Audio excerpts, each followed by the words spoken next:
औज़ु बिल्लाहि मिनश शैतानिर रजीम। बिस्मिल्लाहिर रहमानिर रहीम।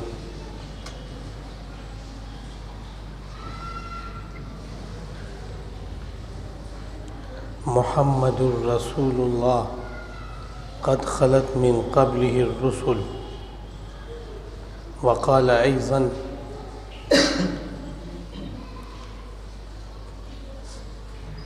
इन्नका मय्यितुन व इन्नहुम मय्यितून।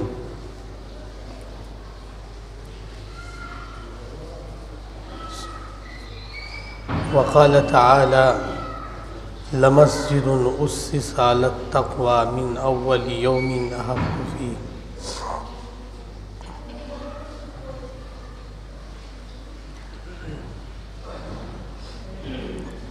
अन तक़ूम फ़ीहि रिजालुन युहिब्बूना अन यततहहरू वल्लाहु युहिब्बुल मुत्तहिरीन।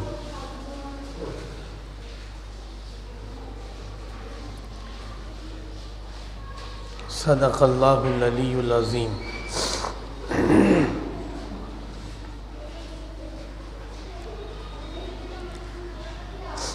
कई जुमे से मुसलसल ये गुफ्तगू चल रही है कि रसूल अक़दस सल्लल्लाहु अलैहि वसल्लम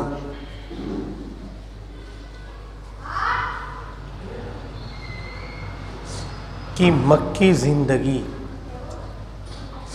विलादत शरीफ से लेकर रसूलुल्लाह की मक्की ज़िंदगी तक के मज़ामीन मुख्तसरन बयान किए गए।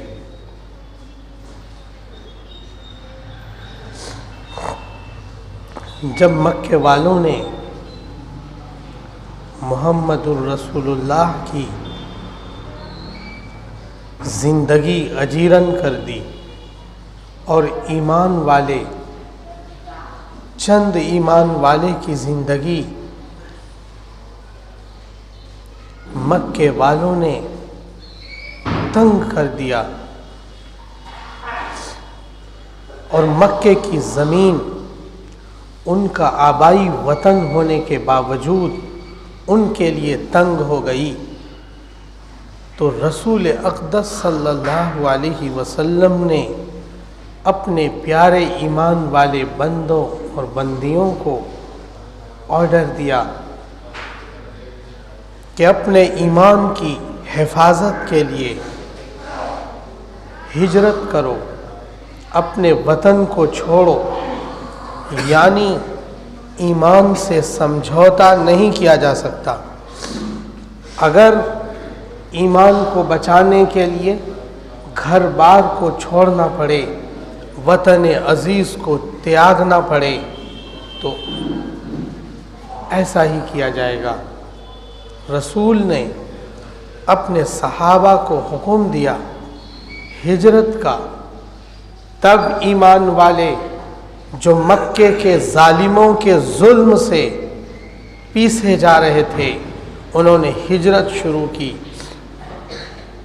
अव्वलन ईमान वालों ने हबशा की तरफ, एथोपिया की तरफ हिजरत की, जहाँ का हुक्मरान, जहाँ का राजा शहनशाह ईसाई क्रिश्चियनिटी से ताल्लुक़ रखने वाला नजाशी था। उन्होंने ईमान वालों को जगह दी और पनाह दिया और ईमान वाले ने हिजरत की। इधर धीरे धीरे हिजरत का जब माहौल बना तो मदीने के भी कुछ लोग ईमान में दाखिल हुए।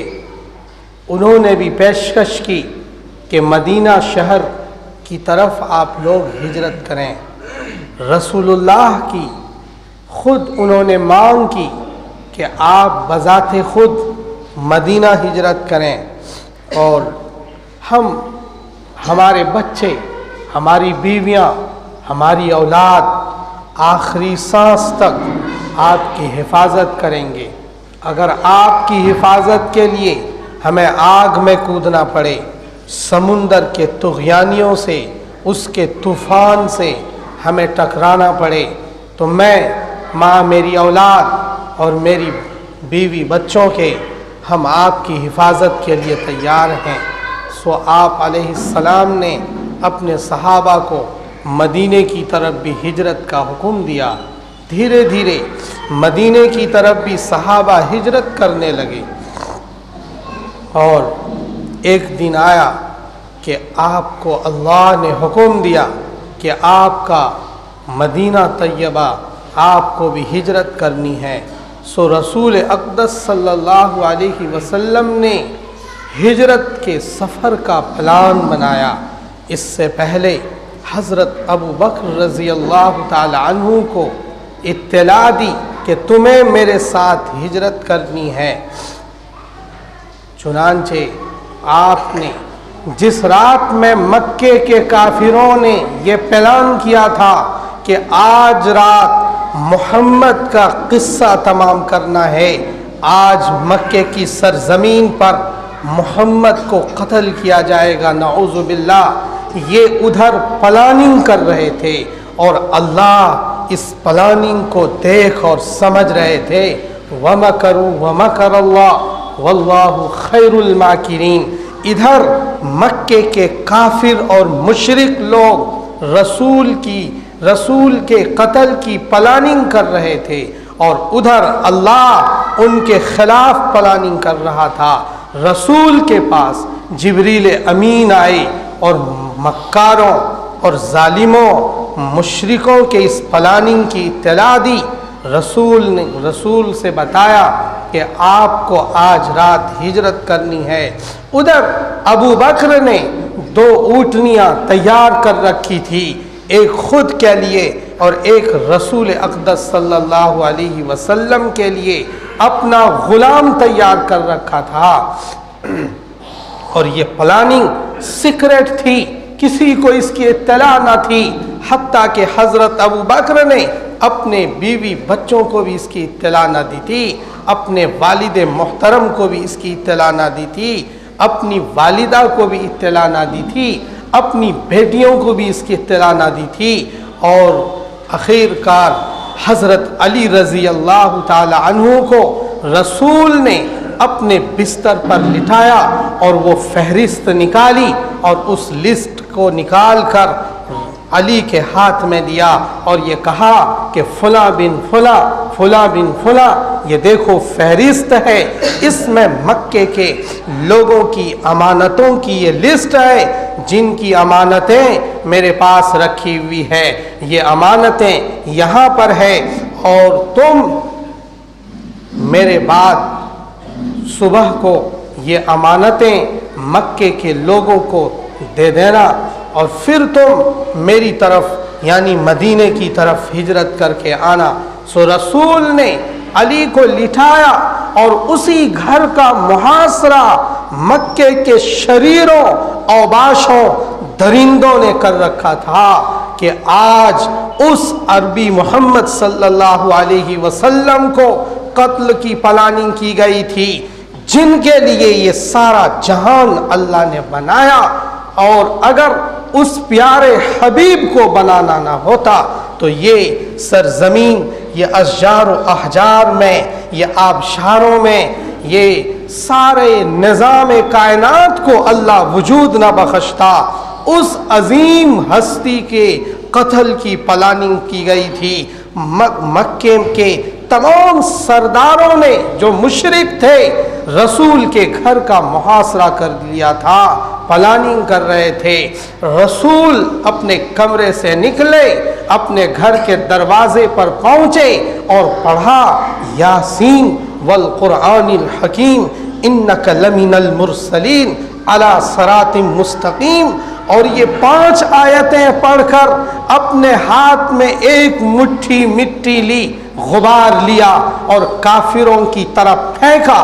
मजलिस और मुहासरा करने वाले एक एक काफिरों की आंखों तक वो गुबार पहुंचा और वो अपनी आंखें मलने में रह गए और रसूल उनके बाजू से निकले, उनकी आंखों के, उनकी निगाहों के सामने से निकले, लेकिन रसूल को वो देख ना पाए। और जब अंदर घुसे तो देखा यहाँ अली मुर्तज़ा रज़ी अल्लाह ताला अन्हु मौजूद है। सो इस तरह से वहां से निकलकर अबू बकर के घर पर आए, वहां से ऊँटनी ली और ऊँटनी लेकर दोनों वहां से निकले। और मक्के के काफिरों को जब पता चला कि रसूल और उनका यार अबू बकर मक्के से निकल चुका है, तो उनका पीछा किया, ताक़ुब किया। मक्के के लोगों को यह भी बर्दाश्त न था कि मोहम्मद या ईमान वाले मक्के से बाहर निकलकर चैन से जिंदगी बसर कर सकें, यह भी उनको गवारा न था। इसलिए उन्होंने पीछा किया और इनाम निकाला, इनाम का ऐलान लगाया, तख्तियां लटकाई गई, पर्चे बांटे गए कि जो मोहम्मद को पकड़ेगा उसे इतने इतने सुर्ख ऊंट दिए जाएंगे। सो इसकी लालच में लोगों ने रसूल का ताक़ुब किया और फिर रसूल चलते रहे। सुराका बिन जाशम जो रसूल के ताक़ुब में करीब पहुंचा, रसूल का नज़ारा किया। मोहम्मद सल्लल्लाहु अलैहि वसल्लम को अबू बकर ने इत्तला दी, ये देखो पीछे हमारा ताक़ुब किया जा रहा है। रसूल ने उन्हें समझाया तुम वापस हो जाओ, उसने ना माना क्योंकि उसे ऊँटों की लालच थी। तब रसूलुल्लाह सल्लल्लाहु अलैहि वसल्लम को पकड़ने के लिए वो आगे बढ़ा तो वो घोड़ा समेत जमीन में धंसा, यानी उसके घोड़े के पैर जमीन में धंस गए, जिससे उसे लगा कि मैं मोहम्मद का ताक़ुब नहीं कर सकता। सो वो वापस हुआ, मक्के के लोगों को इत्तला दी कि मैंने पाया ज़रूर लेकिन रसूल को पकड़ा नहीं जा सकता, वो वाकई रसूलुल्लाह है, मोहम्मद सच्चे पैगंबर हैं। सो आप अलैहिस्सलातु वस्सलाम की दुआ से फिर इस आदमी को भी बाद में ईमान नसीब हुआ। उसके बाद रसूल ने अपने यार अबू बकर के साथ गार में पनाह ली, एक गार में छुपे। इतनी दहशत थी, छुपना पड़ा। एक गार में उसकी सफाई की गई, अबू बकर ने उसकी सफाई की और सफाई करके उस गार में आकाए दो जहां सल्लल्लाहु अलैहि वसल्लम अपने महबूब साथी के साथ उसमें रहे। और मक्के के काफिर तलाश करते करते उस गार तक पहुंच गए और अनकरीब था कि वो देख लेते। अबू बकर को खतरा हुआ कि शायद अब ये हमें देख लेंगे। अंदर से बेचैनी हुई कि अब हम पकड़े गए तो फिर पता नहीं क्या होगा। रसूल को इत्तला दी, रसूल को बताया कि जालिम ताक़ुब करके ये देखो हमारे सामने दिख रहा है। अंदर से उन्होंने देख लिया था। तब रसूल ने अबू बकर को तसल्ली दी कि इन ला तहज़न इन्नल्लाह मअना, कि अबू बकर तुम गम न करो, फिक्र न करो, अल्लाह हमारे साथ है। सो जालिम गार के मुंह तक पहुंच गए, लेकिन अल्लाह ताला उधर से इंतज़ाम फरमा रहा था, अल्लाह की तदबीरें गालिब आ रही थीं। सो जालिमों ने रसूलुल्लाह सल्लल्लाहु अलैहि वसल्लम को पकड़ने में उन्हें नाकामी हासिल हुई। वापस हुए, फिर वहाँ गार में मुसलसल रहे और उधर अबू बकर की प्लानिंग के मुताबिक उनका गुलाम बकरियां चराने के लिए गार तक पहुंचता था ताकि रसूल और अबू बकर को दूध और खाना फराहम किया जा सके। सो इस तरह से रसूल ने 3 दिन तक गार में सहारा लिया। उसके बाद वहां से निकले और फिर उधर मदीने में इत्तला पहुंच गई कि रसूल आने वाले हैं। तो मदीने वाले में जो खुशियों की लहर थी, वहां के लड़के और वहां की लड़कियां तराने गा रहे थे खुशियों के मारे कि आकाए दो जहां सल्लल्लाहु अलैहि वसल्लम की तशरीफ यहाँ पर आने वाली है और हम खुशकिस्मत है, हमारी खुशनसीबी है। इस खुशनसीबी पर उनके बच्चों में खुशियों का माहौल था। वो शहर से बाहर आकर रोजाना इंतजार करके वापस होते थे। मदीने से 2.5 या 3 मील के फासले पर एक जगह कुबा है। उस कुबा नामी गांव में भी अंसारे मदीना के कुछ कबीले रहते थे। वहां आपने पहली मर्तबा क़याम फरमाया। गोया के मदीने पहुंच चुके थे, कुबा उसकी तमहीद थी और वहां पहुंचकर सबसे पहली मस्जिद तैयार की गई, लमस्जिदुन उस्सिसा अला तक़वा।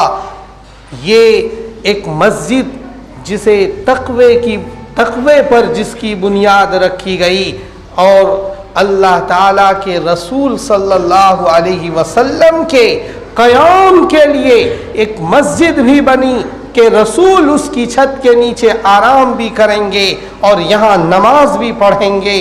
और इस तरह से ये मस्जिद तैयार हुई और फिर वहाँ क़याम फरमाने के बाद तकरीबन 12 या 15 दिन के बाद रसूलुल्लाह सल्लल्लाहु अलैहि वसल्लम ने वहाँ से फिर मदीना, जो असल मदीना शहर है, वहाँ का रुख फरमाया और मदीने में बच्चियाँ तराने पड़ रही थी। अब रसूल हिजरत करके मदीना पहुँच चुके हैं और मदीने में आपकी ऊँटनियाँ उसकी रस्सी और लगाम खींचने के लिए, पकड़ने के लिए मदीना के अंसार सहाबा बेताब थे। ऐ काश के ये नेमत मोहम्मद अरबी के क़याम की ये नेमत मुझे मिलती, मेरे घर को रसूल की ज़ियाफ़त का मौका मिलता।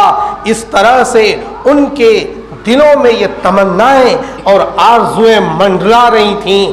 तब रसूल ने सहाबा से बताया कि मेरी ऊँटनी का लगाम छोड़ दो, मेरी ऊँटनी अल्लाह के मामूर में चल रही है।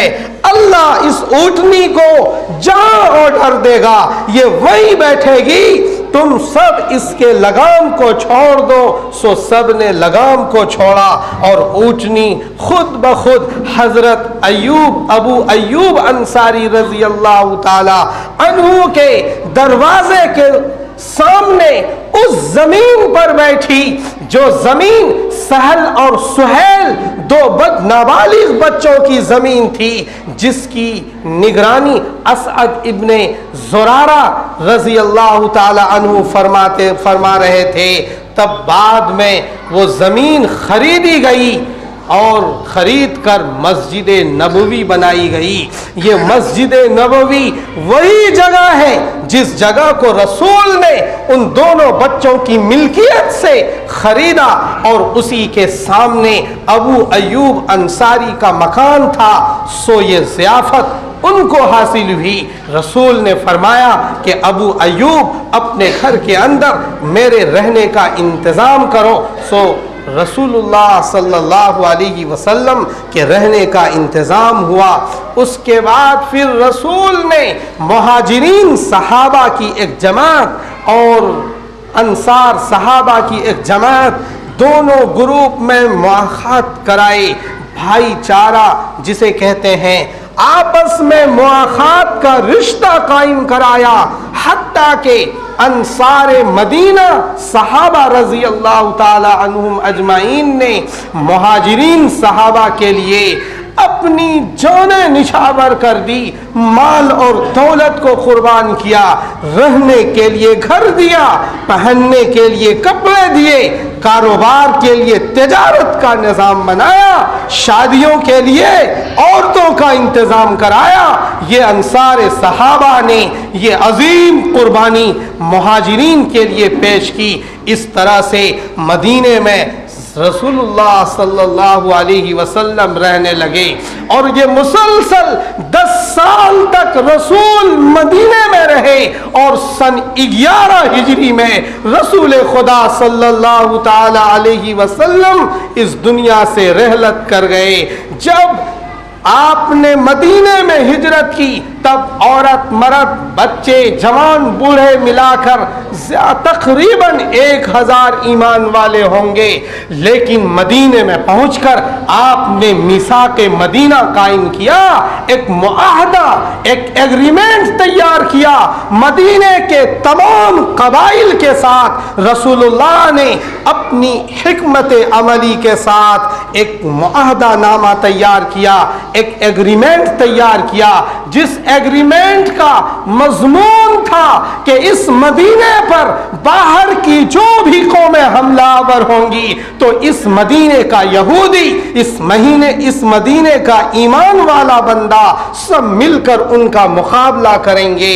सो आपने मदीने में अपनी हिकमत अमली से एक फलाही रियासत कायम कर दी, जिसके सरदार भी रसूलुल्लाह सल्लल्लाहु ताला अलैहि वसल्लम ही बने। और इस तरह से एक फलाही रियासत का क़याम अमल में आया और मस्जिद नबवी से सारे फैसले होने शुरू हुए। आपने 10 साल की मेहनत की, 1,24,000 से ज्यादा ईमान वाले लोगों को तैयार किया और सहाबा और सहाबियात की जमात तैयार की, एक ऐसी जमात जो सारे आलम में इनकलाब बर्पा करने वाली, वो जमात जिसे बद्दू कहा जाता था उसे हुक्मरां कौम बना दिया। जो तारीकी और अंधेरे में पड़े हुए थे उसे दुनिया का पावरफुल कौम रसूलुल्लाह ने बनाया। युअल्लिमुहुमुल किताब व युज़क्कीहिम, उन्हें अर्श इलाही से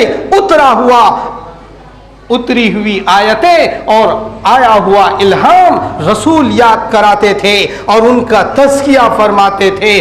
अस्हाबे सुफ़्फ़ा की जमात पर रसूल ने मेहनत की, जो रसूल की तमाम एक्टिविटीज को कवर करने वाली जमात थी। रसूल के हंसने की अदा, रसूल की गुफ्तार, रसूल की रफ्तार, रसूल की निगाहें, रसूल का दाखिली निज़ाम, रसूल का बैरूनी निज़ाम, रसूल के जंगी मुहिम्मात, एक एक एक्टिविटीज को उन सहाबा ने याद किया और याद करके महफूज करके सारे आलम में उस निज़ाम को पहुंचाया। और आज दिल्ली वालों तक भी सारा एक एक A to Z सारा निज़ाम पहुंचा। एक एक चीजें रसूल की, जो रसूल की अदाओं से लेकर रसूल के जंगी मुहिम्मात थे, हुकूमत का निज़ाम था, फलाही रियासत का क़याम था, वो सारा निज़ाम अल्लाह के रसूल के ज़रिए होकर,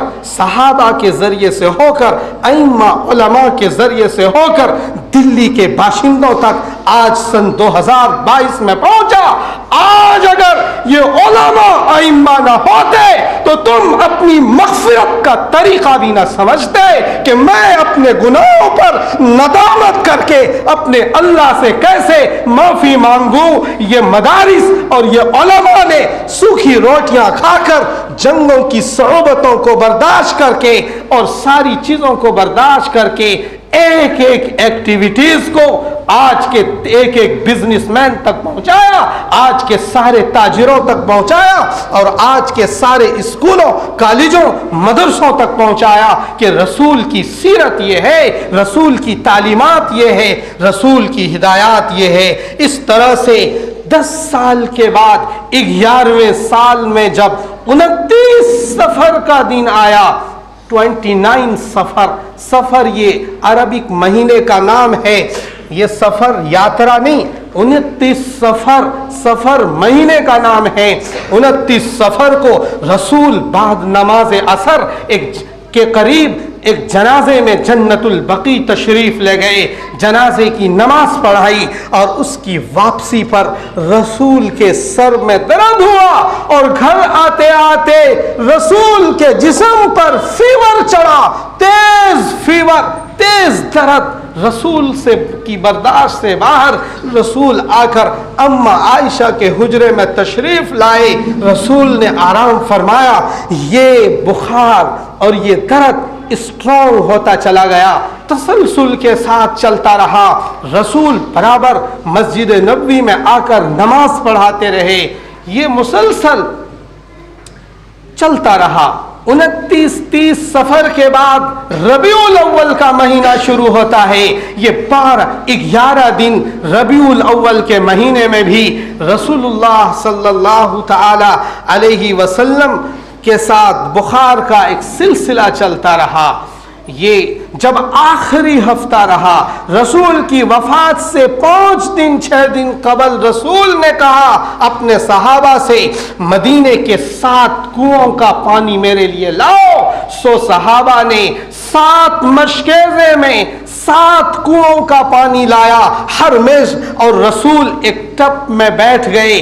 अम्मा आयशा के घर में टब भी ना था, तब अम्मा हफ्सा रजी अल्लाह ताला अन्हा के घर से वो टब मंगवाया गया। रसूल बैठ गए और एक एक कुएं का मशकेज़ा रसूल के जिस्म पर डाला गया तो फीवर टूटा, बुखार टूटा, रसूल को जरा इफाका हुआ।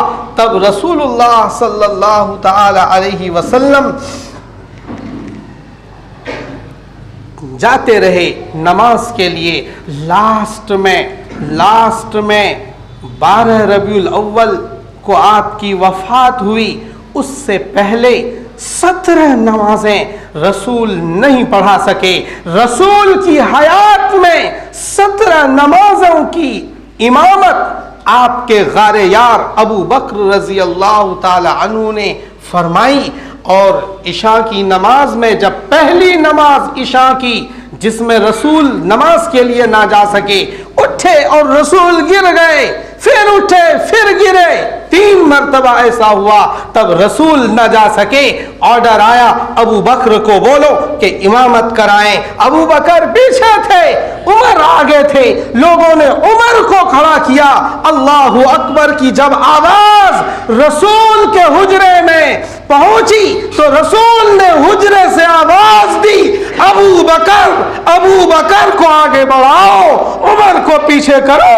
मेरी हयात में अबू बकर के अलावा मेरी इमामत का मुसल्ला कोई और नहीं ले सकता।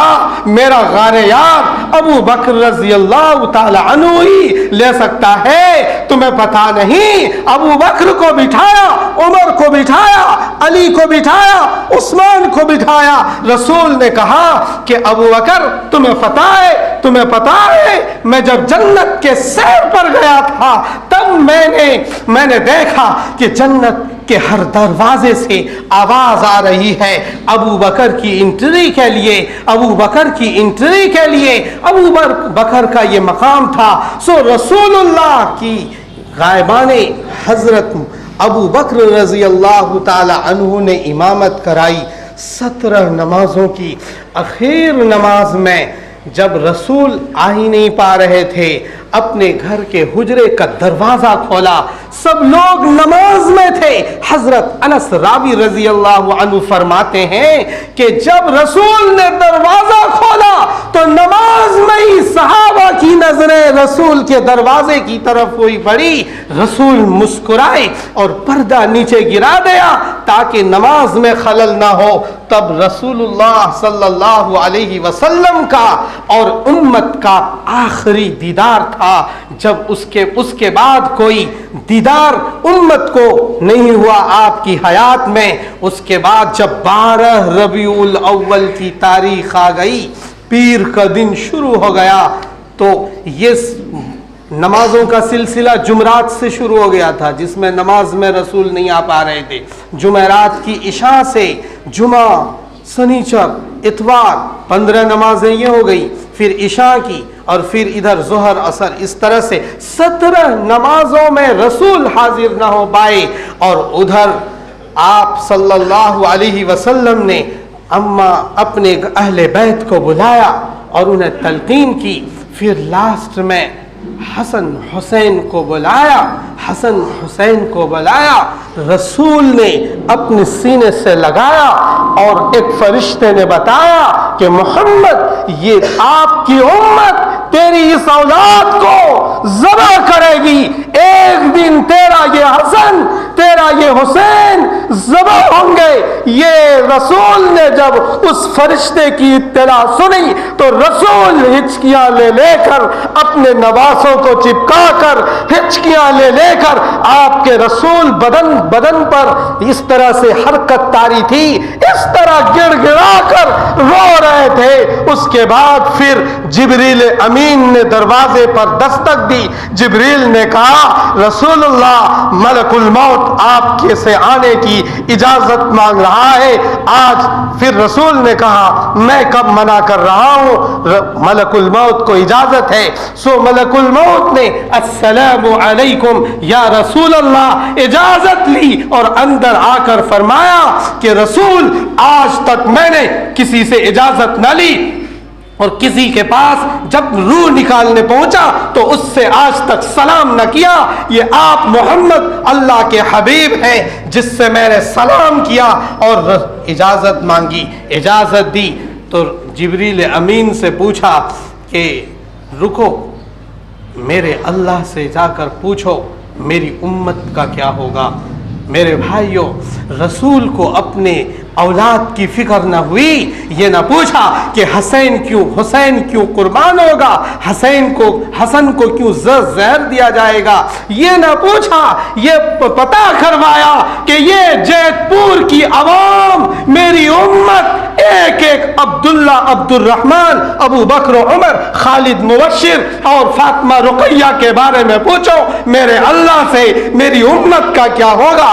जिब्रील अमीन वापस गए और पूछा और पूछ कर आए और रसूल को इत्तला दी कि आपकी उम्मत की अल्लाह हिफाजत फरमाएंगे। सो अगर वो रसूल की मांग न होती तो हमारे गुनाहों से, हमारी जिनाकारी से, हमारी बदकारी से, हमारे दगाबाजी से, हम झूठ से, हमारे जो करतूत है, आज पिछली कौमें इन्हीं करतूतों की वजह से, मछली पकड़ने की वजह से उन्हें बंदर और खिंजीर बना दिया गया। कुनू क़िरदतन खासिईन, उन्हें मछली पकड़ने की नाफरमानी में अल्लाह ने कहा था भाई सनीचर को यहूदियों से मछली मत पकड़ना, उन्होंने मछली पकड़ी, अल्लाह ने उन्हें बंदर बना दिया। हम तुम तो गुनाहों से अपना पैमाना लबरेज कर चुके हैं, हमें तो ना जाने क्या क्या बना दिया जाता। अगर रसूल की ये दुआ ना होती, रसूल के ये मांग ना होती, तब मलकुल मौत ने आखिर में आपकी रूह कब्ज़ की और मुहम्मदुर रसूलुल्लाह सल्लल्लाहु अलैहि वसल्लम इस दुनिया से रहलत कर गए। जब आपकी रहलत हुई, अम्मा आयशा की चीख निकल गई। जब रसूल वफात पाए तो रसूल का सर मुबारक अम्मा आयशा की गोद और उनके सीने पर रखा हुआ था।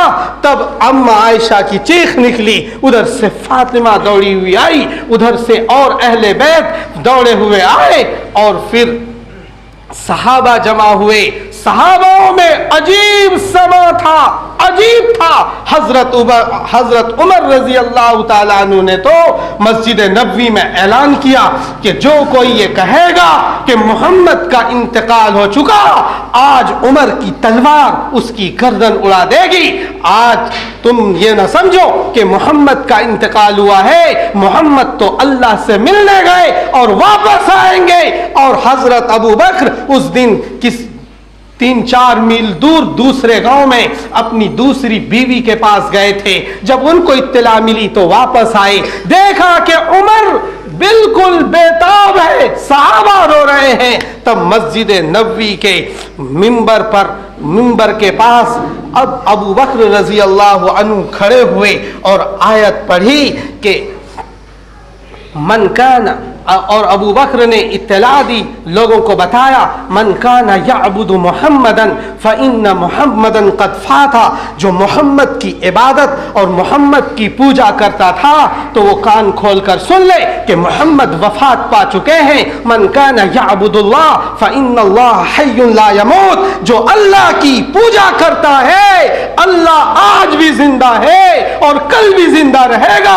अल्लाह पर मौत कभी तारी नहीं हो सकती। अल्लाहु ला इलाहा इल्ला हुवल हय्युल क़य्यूम ला ताख़ुज़ुहु सिनतुन वला नौम। मौत तो मौत, अल्लाह पर ऊंघ और नींद भी तारी नहीं होती। इस तकरीर के बाद मजमे में बिल्कुल सख्ता तारी हो गया और अबू बकर ने कहा, मुहम्मदुर रसूलुल्लाह कद खलत मिन क़ब्लिहिर रुसूल, कि मोहम्मद अल्लाह के रसूल है और इससे पहले अल्लाह के बहुत से रसूल दुनिया से गुजर चुके हैं, इसलिए मोहम्मद का इंतकाल हो चुका। और उमर की तलवार मैदान में चली गई और वो बैठ गए और उन्हें समझ में आ गया कि अबू बकर की इस तकरीर से कि वाकई मोहम्मदुर रसूलुल्लाह सल्लल्लाहु अलैहि वसल्लम की मौत हो चुकी है। इस तरह से रसूल दुनिया में एक निज़ाम और फलाही रियासत दीन और ईमान को चलाकर फैलाकर और दुनिया में साबित करके सहाबा को तैयार करके रसूल दुनिया से चले गए। अल्लाह ताला हमें और आपको समझने की और पढ़ने की तौफीक नसीब फरमाए। आखिर